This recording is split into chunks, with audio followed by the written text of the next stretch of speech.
Topic का नाम है कार्य वर्सेस स्वार्थपरकता का मूल्य। इसमें हम पहले कार्य के बारे में पढ़े, अब हम पढ़ेंगे स्वार्थपरकता के बारे में। प्रीवियस वीडियो में हम स्वार्थपरकता का अर्थ, परिभाषा, स्वार्थपरकता के मूल्य के सकारात्मक और नकारात्मक प्रभाव देख चुके। अब हम देखेंगे स्वार्थपरकता के मूल्य को दूर करने में शिक्षा की भूमिका। स्वार्थपरकता एक आवश्यक मूल्य है जो एक व्यक्ति को दूसरे व्यक्ति के साथ जोड़े रखती है, लेकिन स्वार्थ जब अनियंत्रित होकर आगे बढ़ जाता है तो यह व्यक्ति और समाज दोनों ही को क्षति पहुंचाता है। अतः स्वार्थ को नियंत्रित किया जाना आवश्यक है, जिससे समाज नियत गति से आगे बढ़ता रहे।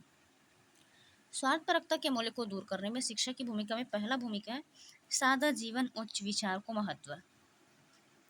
स्वार्थपरकता के मूल्य को नियंत्रित करने का सर्वाधिक कारगर उपाय सादा जीवन उच्च विचार को प्रोत्साहन देना है।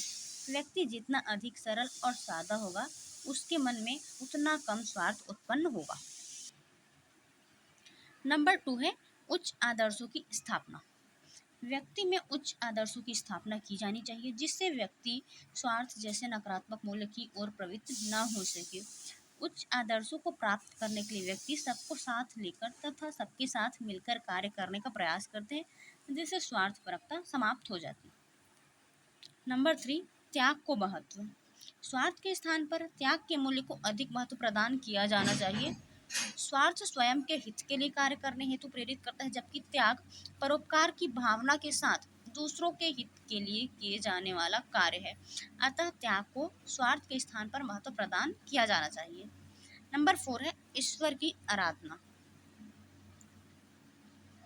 सभी को स्वार्थ को त्याग कर परमार्थ में मन लगाना चाहिए, क्योंकि स्वार्थ त्याग से ही राम नाम के प्रति प्रेम संभव है। ईश्वर की आराधना में मन लगाने से व्याप्त स्वार्थ स्वतः समाप्त हो जाएंगे। नंबर 5 है नैतिक मूल्यों का विकास। व्यक्ति में विभिन्न माध्यम से नैतिक मूल्यों का विकास किया जाना चाहिए। नैतिक मूल्य जैसे ईमानदारी, सत्य, सदाचार, परोपकार, सहयोग आदि के विकास के साथ स्वार्थ का नकारात्मक मूल्य समाप्त हो सकेगा तथा व्यक्ति व्यक्तिगत हित के स्थान पर सार्वजनिक हित को महत्व प्रदान करने लगेंगे। नंबर 6 है सत्संग का आयोजन। स्वार्थपरकता के मूल्य को कम करने के लिए सत्संग का आयोजन किया जाना चाहिए। सत्संग में प्रेरक कथाओं और उद्बोधन के माध्यम से स्वार्थ का नकारात्मक मूल्य समाप्त किया जा सकता है। नंबर 7 नैतिक शिक्षा। नैतिक मूल्यों द्वारा विद्यालय में नैतिक शिक्षा प्रदान कर स्वार्थ के मूल्य को कम किया जा सकता है। नैतिक शिक्षा को विषय के रूप में शामिल किया जाना चाहिए। नंबर 8 स्वार्थी लोगों को हतोत्साहित करना। कक्षा तथा विद्यालय में स्वार्थी लोगों की पहचान कर उन्हें पर्याप्त मार्गदर्शन प्रदान किया जाना चाहिए तथा उन्हें व्यक्तिगत रूप से हतोत्साहित किया जाना चाहिए। नंबर 9 है सामूहिकता की भावना का विकास। स्वार्थपरकता को कम करने के लिए कक्षा तथा विद्यालय में सामूहिक कार्यों, गतिविधियों, खेलों को महत्व प्रदान किया जाना चाहिए।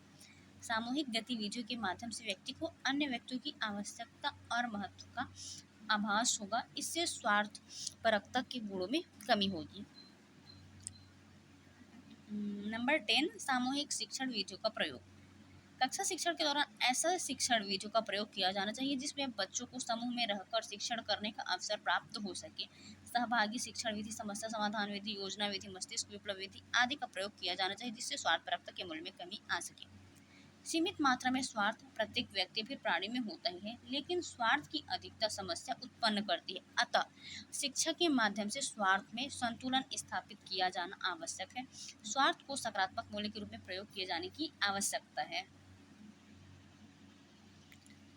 अब हम देखेंगे कार्य वर्सेस स्वार्थपरकता का मूल्य।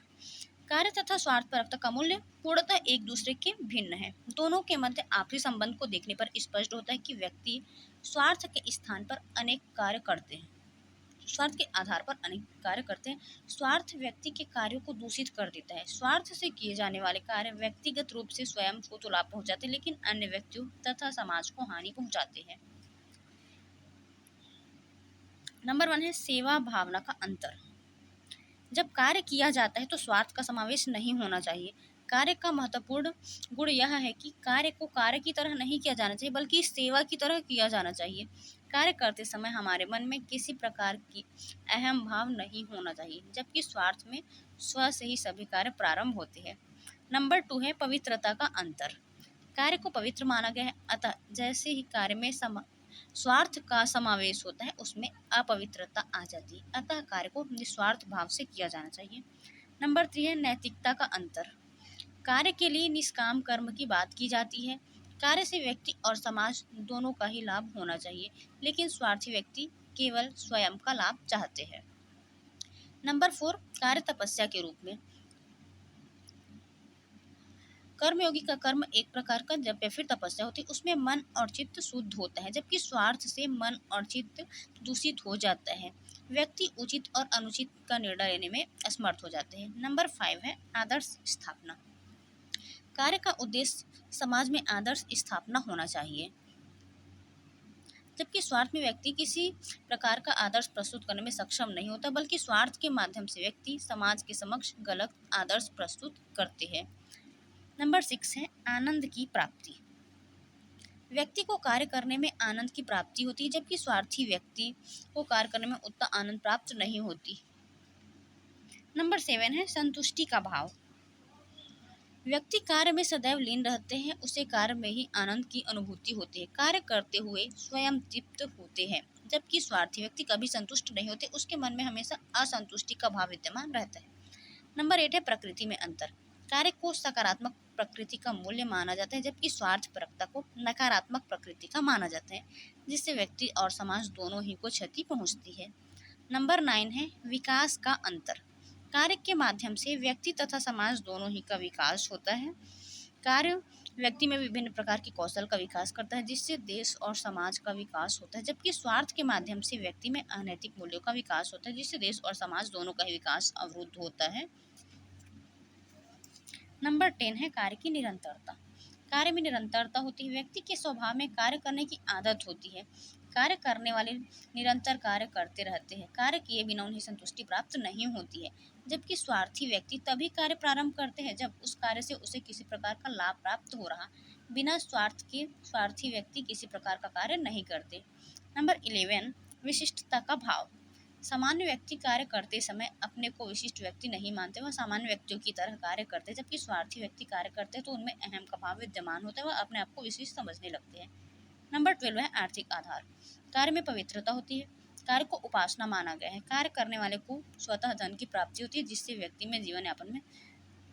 को जीवन यापन में सहायता प्राप्त होता है, जबकि स्वार्थी व्यक्ति कार्य को जीवन यापन हेतु नहीं करते हुए अतिरिक्त धन संग्रह के लिए करते हैं। स्वार्थी व्यक्ति में धन संग्रह और लोभ की प्रवृत्ति कभी समाप्त होती ही नहीं है।